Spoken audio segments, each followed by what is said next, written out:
A woman will literally rewrite the entire story of your relationship inside her head. She'll rehearse the breakup speech more new and mentally move on, all because you failed to do something she desperately wanted but refused to ask for. And the worst part? You'll have absolutely no clue what even happened until right now, because I'm about to tell you everything. Let me start with a confession. I almost didn't make this video, and not because the topic is uncomfortable. Trust me, I have zero shame. But because what I'm about to share breaks an unwritten code that women have been silently protecting for generations. Researchers at the University of Texas conducted a multi-year study on communication gaps in romantic relationships, and they found something that should genuinely alarm every man watching this. 72% of women admitted to wanting specific behaviors from their partner that they had never once verbally requested. Not because they forgot, not because it wasn't important, because they believed that having to ask would strip the behavior of its meaning entirely. She would rather go without the thing she wants than have to explain it to you. That's not stubbornness. That's not a flaw. That's wiring. And if you don't understand that wiring, you will keep losing women who are completely in love with you. And you'll never understand why women rarely say what they truly want, why they left. Now, I titled this video Dirty for a reason, but probably not the reason you're thinking. Some of these are physically intimate, sure, but most of them are dirty in a different way. They're the thoughts she buries because society told her wanting them makes her too much, too needy, too traditional, too intense. So she shoves them into a mental vault, locks it, swallows the key, and prays that somehow you just figure it out. Well, today is the day you figure it out. And I'll warn you, number 3 on this list is the one that breaks most relationships. Silently, invisibly, without a single argument. It just erodes things until one day she's gone and you're holding your phone, wondering when everything changed. So, pay attention when we get there. Here we go. Number 7, interrupt her overthinking with physical certainty. Every woman has a version of this moment. She's spiraling. Maybe it's about work. Maybe it's about something her mother said. Maybe it's about a comment her friend made 3 days ago that she's been mentally dissecting with forensic precision. Her brain is running 17 tabs and none of them are loading properly. What most men do in this situation is try to fix it. They start troubleshooting. Well, have you tried talking to your boss? Maybe just don't respond to her text. And from a logical standpoint, that makes perfect sense. Problem identified, solution offered, case closed. But here's what she actually wants and what she will chew her own off before requesting. She wants you to walk over without saying a single word, take her face in both hands and kiss her forehead or pull her against your chest and just hold there. No advice, no commentary, just your physical presence, communicating something that words consistently fail to deliver. I'm here. I'm solid. You can fall apart for a second because I'm not going anywhere. Neuroscientist Dr. Tiffany Field, who founded the Touch Research Institute at the University of Miami, has published over 100 studies proving that physical touch reduces cortisol levels by up to 31% within minutes. But here's what the data doesn't capture: the snort's emotional weight of unsolicited touch. Secret number 1, emotional safety from someone you trust. That's not just stress relief. That's safety made physical. She snorts. Won't ask for this because asking for comfort feels like admitting weakness. Most women have been conditioned to handle everything themselves. Requesting to be held feels like filing a formal complaint against her own independence. So, she spirals alone and quietly resents that you didn't notice. You don't need to read her mind. You need to read her shoulders. If they're tense, if she's gone quiet, if she's scrolling her phone but clearly not absorbing anything, that's your signal. Don't ask what's wrong. Just close the distance and be the interruption her nervous system is begging for. Number 6, say her name during intimate moments, and not just those moments. There is something neurologically electric about hearing your own name spoken by someone you're attracted to. A study from the journal Brain Research found that hearing your own name activates specific regions of the left hemisphere associated with self-representation and identity processing. Your name is the one word in any language that your brain treats as fundamentally yours. Now apply that to intimacy. Not just physical intimacy, though. Yes, absolutely that. But also the quiet moments when you're cooking together and he says your name before asking you to hand him the salt. When you're walking ahead of him and he calls your name just to make you turn around so he can look at you. When he's telling a story to his friends and says, "So then Sarah turns to me." And the fact that she exists in his narrative by name. Not as my girlfriend or she, but as her. Most men default to pet names: babe, baby, hun. Those are warm and familiar, but also generic.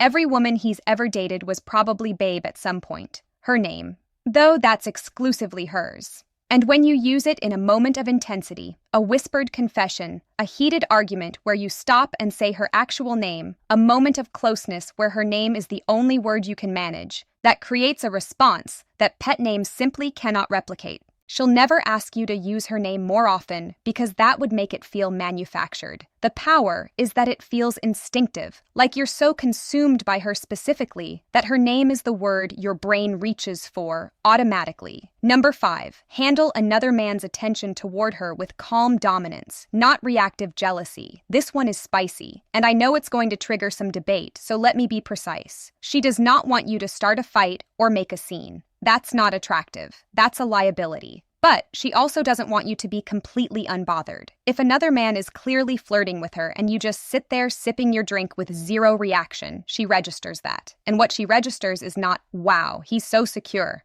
Secret number 2, calm, masculine confidence.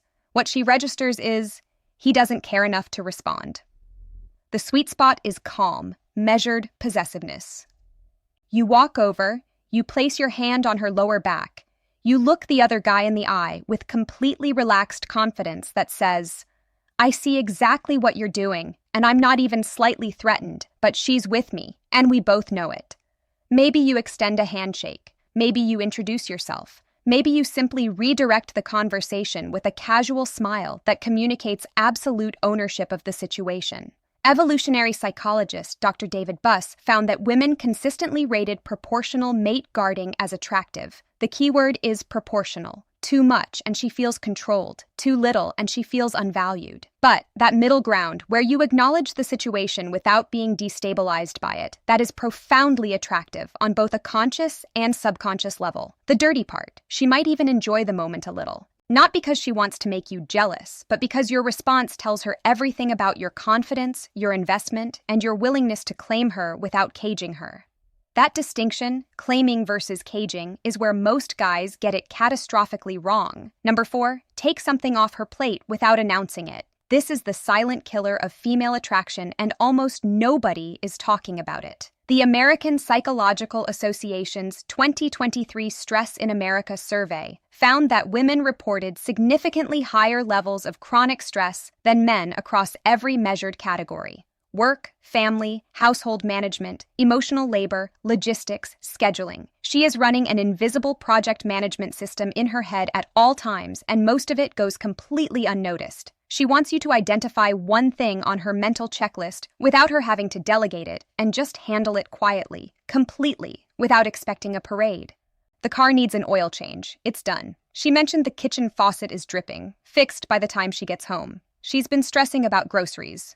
The fridge is stocked not because she asked, because you paid attention and acted. Researcher Eve Rodsky calls this cognitive labor in her book Fair Play. Her research shows that in most heterosexual relationships, women carry roughly 70% of this invisible workload. And the exhaustion isn't from the tasks themselves, it's from being the only person who remembers that the tasks exist. When a man proactively handles something without being told, it creates a wave of relief and attraction that is almost embarrassingly powerful. She feels genuinely cared for, not because secret number 3, feeling deeply understood. The task was hard because the noticing was rare. She'll never ask you to do this because asking you to take something off her plate is ironically another thing on her plate. The moment she has to identify the task, explain it, and follow up on whether you did it, she's done more work than if she'd handled it herself. The magic is in the initiative. The magic is in her coming home and realizing something is already done, and she didn't have to think about it for even 1 second. Men who master clear's throat, this become addictive. Because in a world where she has to manage everything, the man who manages something for her becomes the only place she can actually rest. Number 3. This is the relationship killer I warned you about. She wants you to pursue her after you already have her. That's it. That's the whole thing. And it is staggering how many men completely abandon this the moment the relationship becomes official. During the dating phase, you were incredible. You texted first. You planned dates. You complimented her without being prompted. Every interaction felt like you were actively choosing her. Like being with her was a privilege you didn't take for granted. Then you got comfortable. And comfort is wonderful, but somewhere between comfort and complacency, you stopped doing the things that made her fall for you. Not because you stopped caring, because you assumed the work was done.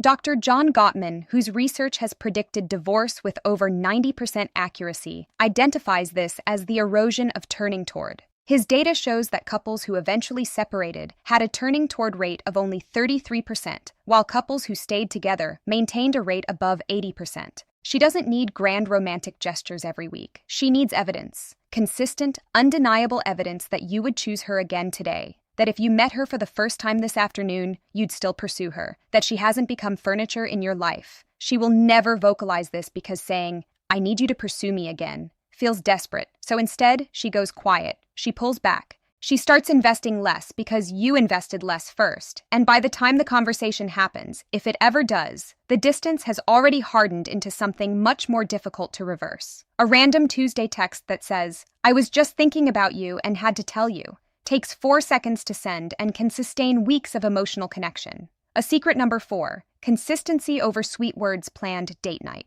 Not because she asked, but because you refuse to stop being the man who plans things, communicates more than 1,000 I love yous on autopilot. The men who keep pursuing their partners long after the chase is over are the men whose partners never stop being in love with them. The men who stop, they become roommates, slowly, painlessly, and then all at once. Number 2, be verbally explicit about your desire for her, specifically her. Most men think women want to hear that they're beautiful, and they do, but "you're beautiful" is the baseline. It's the equivalent of tipping 15%. Expected snorts, and it doesn't leave an impression. What she actually wants, what makes her replay your words at 2 a.m. in the morning, is specificity. Not "you're beautiful," but the way you tilt your head when you're thinking about something serious makes it physically difficult for me to concentrate. Not "I'm attracted to you, but I watched you walk across the room at that party, and I forgot I was mid-conversation with someone." Not "you look good, but that thing you did with your hair today, I've been distracted since this morning, and it's becoming a problem." The dirty element here is intensity. She wants to feel like your attraction to her is slightly unmanageable. Not in a threatening way, in a way that communicates, "You have disrupted my ability to function normally, and I am not even a little bit sorry about it." That raw, almost confessional quality where you're not delivering a compliment, but admitting to a condition, that's what makes women feel genuinely desired. She'll never ask for this because you can't request obsession. It has to come from authentic overwhelm. And the beautiful thing is, if you actually feel it, all you have to do is stop censoring yourself. The thoughts are already there. You're just not saying them out loud. Start saying them out loud. Number 1, physically move her. I saved this for last because it's the one that makes women lose their composure fastest. And it's the one men are most hesitant to do. She wants you to physically guide her, move her, reposition her with confidence and without asking. First hand on her waist, steering her to the other side of the sidewalk so she's not walking next to traffic. Fingers laced through hers, pulling her in a different direction because you spotted something you want to show her. Palm against her lower back, guiding her through a doorway. Hand on her thigh under the table, not groping, not performing, just present.